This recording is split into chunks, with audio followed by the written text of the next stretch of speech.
Oi, eu sou a Aninha, sejam bem-vindos de volta a Chega de Ler. E hoje, eu sei que eu tô um pouquinho atrasada, mais ou menos uma semana, mas a gente vai vir aqui comentar finalmente o filme adaptação de Vermelho, Branco e Sangue Azul. Falei certo, que milagre. Antes de começar mesmo, eu só queria dar alguns avisos de que eu não gosto tanto assim do livro. Eu já fiz um vídeo explicando o porquê, se vocês quiserem ver, ainda tá no canal, tudo isso. Mas pra fazer um resumo bem básico, eu não gostei tanto dele e eu tenho essa impressão até hoje, de que foi por causa das expectativas que os fãs colocaram em mim na hora de ler. Então, quando eu vi que as expectativas que eles estavam colocando eram muito altas e o livro não alcançou, acabou prejudicando muito a visão que eu tinha dele. E também a questão da narrativa, que era muito cansativa pra mim. Mas eu lembro que até naquele vídeo eu falei, vai ter uma adaptação e eu quero assistir porque talvez tenha como ser muito melhor. Então, a gente tá aqui pra comentar. Mas antes, só não se esqueçam, se vocês gostarem do vídeo, dêem um like nele, se inscrevam no canal para terem mais conteúdos como esse, ou sobre livros no geral, e se vocês puderem, quiserem, me seguir nas minhas redes sociais, elas vão aparecer aqui na tela, meu Twitter, meu Goodreads. E é isso, eu espero que vocês gostem do vídeo. E assim, já está claro, mas eu quero deixar muito mais, que essa não é a visão de alguém que é fã do livro. Tem vários detalhes e vários acontecimentos que eu não lembro porque eu só li uma vez e ficou lá. Então eu tô analisando esse filme mais como uma forma de cinema. Não que não seja cinema, mas eu tô olhando ele de uma forma muito mais como o filme em si e não como uma adaptação. Mas ao mesmo tempo eu também tô pensando na adaptação porque por respeito pelos fãs. Porque, tipo, adaptação ruim incomoda muitos fãs. O filme pode até ser bom, mas a adaptação é ruim. Então, tipo, como esse canal é voltado pra livros, eu quero pensar um pouquinho na adaptação também. Pra quem não sabe sobre o que é Vermelho, Branco e Sangue Azul, você tá no vídeo errado, porque aqui vai ter muito spoiler.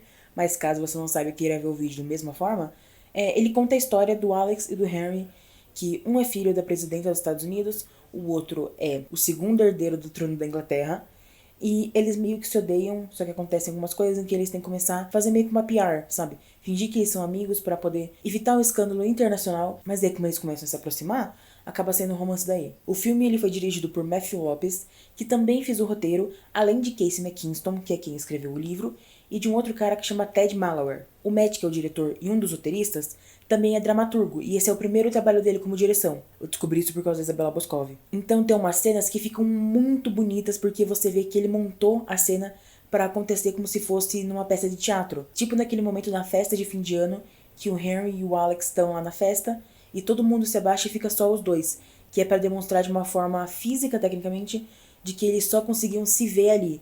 Mas como no teatro, que é a fonte de onde o Matt vem, as pessoas não podem simplesmente sair, elas abaixam. E aí, se passa isso pro filme, fica muito bonito, porque todo mundo se abaixa e só ficam os dois se encarando. É como se tivesse só os dois lá, então a cena é muito bonita. E pra mim também, isso também acontece numa cena muito mais pro final, que a gente tem o Henry e o Alex de mãos dadas, olhando pela janela, enquanto a parada que estão fazendo pra apoiar os dois tá acontecendo do lado de fora. A imagem da parada tá refletida na janela, sabe? Por um lado eu fico meio, essa janela, claramente todo mundo conseguia ver o que tá acontecendo lá dentro, mas também eu acho que a imagem fica muito bonita.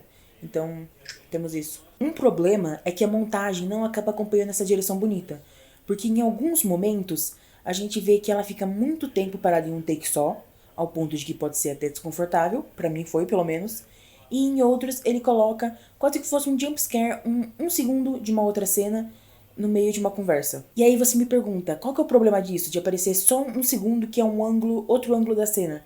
O problema é que a montagem ela tem que contar uma história, e a montagem boa, em um momento de uma conversa, por exemplo, ela vai querer mostrar pra você o que você quer ver. Então, numa conversa de duas pessoas, uma pessoa fala tal coisa e você quer ver a reação da outra. Então, você coloca o take da câmera que tem o ângulo mostrando essa pessoa. Ou você quer ver o jeito que a outra pessoa falou. Então, você coloca o take mostrando a outra pessoa. Mas se você tá colocando a pessoa conversando, aí do nada tem um segundo pra essa e já volta, é uma montagem ruim. Além de que, do jeito que eles montaram, mal dá pra ver muitas reações. E toda essa coisa da montagem aparecer só um segundo, um outro take e voltar pro normal, me tirava muito da consideração do filme. E sobre o roteiro em si, eu não gostei. Ok que eu não lembro muito o que eu falei no vídeo falando sobre o livro, eu realmente não lembro muito das minhas opiniões, mas eu lembro de ter falado que eu achava que tudo era muito superficial. E eu acho que no filme ficou mais ainda. Também me incomoda muito ter retirada de um. Eu acho que é muito mais pela falta de mulheres que a gente vai ter, porque tem uma mulher a menos na narrativa. Mas se eu falar que eu lembro o que ela faz na história, qual é a diferença que ela tem, eu vou dizer que eu não sei. Mas ainda assim ela fez falta. Me incomoda muito também a gente não ter o Alex questionando a própria sexualidade, que, se você pensar, ok, vários filmes podem não ter, porque pode simplesmente não ser uma questão, ele pode simplesmente saber que ele é bi, mas no livro existe esse questionamento. Então, se você olhar pelo viés de uma adaptação, era muito importante que tivesse isso, porque é muito legal de ver o Alex pelo menos se questionando, tendo um dilema, sabe, que ele tá lidando. Eu acho que tirar isso acaba deixando mais superficial, igual eu falei anteriormente. Todo o plot do Diego Luna também ficou meio que horroroso, porque assim, eu não lembro como é que era na história do livro, mas eu tenho certeza que não era daquele jeito. Eu não sei, eles misturaram dois personagens. A não ser que eu tenha lido tudo errado, porque eu não lembro, definitivamente não lembro do jeito que era, sabe? E também terem passado muito brevemente pelo fato de que foi ele que vazou os e-mails, sabe? Parece que tudo tem pouca consequência também. Mas assim, eu morro de rir que eles trocaram a rainha do livro pra ser um rei no filme, porque eles não queriam que tivesse essa associação com a família britânica de verdade. Mas aí o que acontece? A Elizabeth empacotou, o rei Charles assumiu pra ser rei, e agora a adaptação tem um rei. Tipo assim, mano, é muito engraçado. Se você não sabe o momento em que eles fizeram essa troca, o momento que eles estavam gravando, vai parecer que eles trocaram exatamente pra poder cutucar de novo a família real. Eu acho isso tão engraçado. Eu não sei, todo momento em que o rei aparecia eu começava a dar uma risadinha por causa disso. Mas enfim, eu queria falar também que eu vi uma matéria falando de que o filme na verdade tem 3 horas do corte do diretor, mas que eles tiveram que cortar tudo que não era o Alex e o Henry pra poder caber nessas 2 horas, que foi o que acabou ficando. E assim, por um lado, eu acho bom você ter essa visão, porque querendo ou não, Vermelho, Branco e Sangue Azul é um filme de romance, e um livro de romance também. Então focar nos dois pra conseguir construir eles como um casal é muito importante, porque eu acho que a pior coisa que poderia acontecer é o elenco não ter química, os dois. Eu ouso dizer que eu acho que não tem. Mas fora isso, eu vou ficar quietinha. Mas enfim, o outro lado da moeda é que se você tira as coisas que são do Alex sozinho ou do Henry sozinho, acaba entrando naquela coisa de deixar tudo mais superficial ainda. Então, eu não sei, tem mais 1 hora de conteúdo. Eu queria saber se essa 1 hora eram de coisas extras de Alex e Henry, que eles só quiseram gravar ter mais cenas, ou se na verdade tinham coisas de desenvolvimento também. Porque se eram coisas de desenvolvimento, são coisas importantes que fizeram falta. Mas se são só mais cenas que tem no livro do casal, então eu acho que não faz muita diferença, sabe? E também, eu vi uma galera comparando os atores, colocando aquela cena que eles estão no pier, falando que um ator achava que ele tava em Call Me By Your Name, enquanto o outro achava que tava em Riverdale.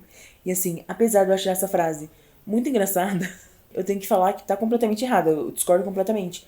Porque se você assiste o filme com pelo menos 2 neurônios ligados, porque tem que fazer a sinapse, você consegue entender por que a atuação tem tanta diferença. Porque enquanto o Henry tá sofrendo, sendo soterrado pela pressão de ser o segundo herdeiro da família e ser gay, o Alex tá muito mais de boa. Ele é filho da presidenta, óbvio, tem toda essa questão, mas ele é mais livre. Então é óbvio que em vários momentos ele vai estar mais feliz, mais alegre, mais sorridente, e o Henry vai ser mais fechado. Acho que várias mídias que a gente vê de príncipes, de certa forma eles são mais recuados. Eu lembro muito do Wilhelm, eu acho, de Young Royals. Você vê o quanto ele é recuado. Então eu acho que é uma coisa normal. Eu não sei porque as pessoas pegaram tanto nisso. E assim, eu entendo que são 2 tipos de atuações diferentes, porque eles estão fazendo 2 personagens completamente diferentes, mas eu acho que os 2 combinam com o papel. Tem algumas questões ainda, porque era para os personagens terem 21 e 23, e o ator do personagem que vai fazer 21 tem 31, né? Então é meio complicado. Tipo, pra mim eles são realmente muito velhos pro papel.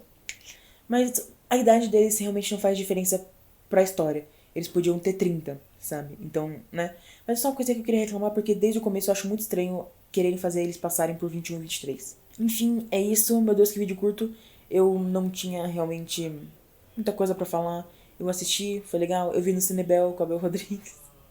Então, assim, não sei, um filme legal. Eu dei 2,5 estrelas no Letterboxd, mas assim, pra mim pelo menos é uma questão de que ele é pior narrativamente, mas se for pra escolher um dos dois pra consumir, eu, que já conheço a história, vou preferir assistir o filme, porque o livro tem uma coisa de uma narrativa muito lenta pra mim, e tinha muita coisa repetitiva. Então se eu for ler, eu vou desistir. Eu levei 1 mês pra ler e eu cansei muito fácil, então eu não vou querer ler. Eu prefiro ver o filme que realmente é mais superficial, tem aqueles problemas que eu fico apontando, mas vão passar em 2 horas. Eu recomendo assistir o filme? Acho que sim. A Isabela Boscov falou que recomenda, então quem sou eu pra negar?